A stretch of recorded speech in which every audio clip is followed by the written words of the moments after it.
Welcome to pSolv, where innovation meets insight. In this tutorial, we'll explore derived entities in Needletail, the final outputs of a transformation pipeline. Derived entities are typically datasets written to a storage system like S3. In some cases, they may represent real-time events, but most commonly, they refer to structured output tables. These are configured as the last step in a pipeline and define the data that will be consumed downstream. Let's consider an example where we begin with a landing source ingesting entities like album, artist, customer, employee, and genre. These are initially written to a raw sync. From there, transformation logic is applied, and the results are written to a defined consumption sync. This is where our derived entities come in.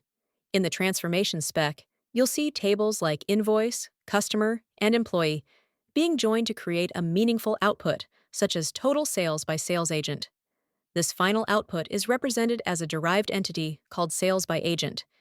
You can create a new derived entity by selecting the appropriate icon, then configure it, assign a name, and select the columns to include.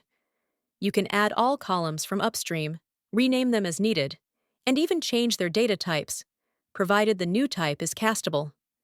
If required, you can group the data, set primary keys, or define partitions. In the provided example derived entity, you can see the incoming data will be grouped by first and last name with a sum aggregation on the invoice totals to create a table of sales by each agent. Here, you can also add other calculated fields. Let's say you want to include a timestamp of when the record was written. Simply add a new column and use an expression like current time to generate that value. Needletail also supports advanced configurations. You can limit the number of rows in the output through filter expressions such as state equals Texas. You can also define callbacks using Python, where a Spark data frame is passed into your logic, modified as needed, and returned for writing. This lets you insert custom logic directly into the data flow.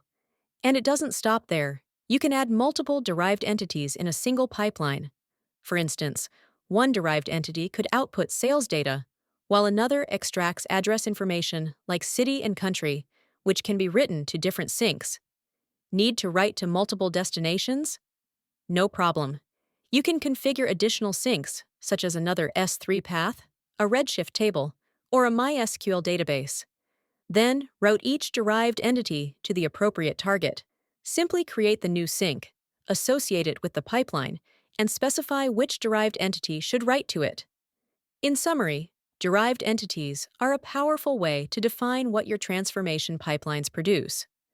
Whether it's a single output or multiple structured datasets sent to various syncs, Needletail gives you full flexibility to shape and deliver your data. Thank you for watching.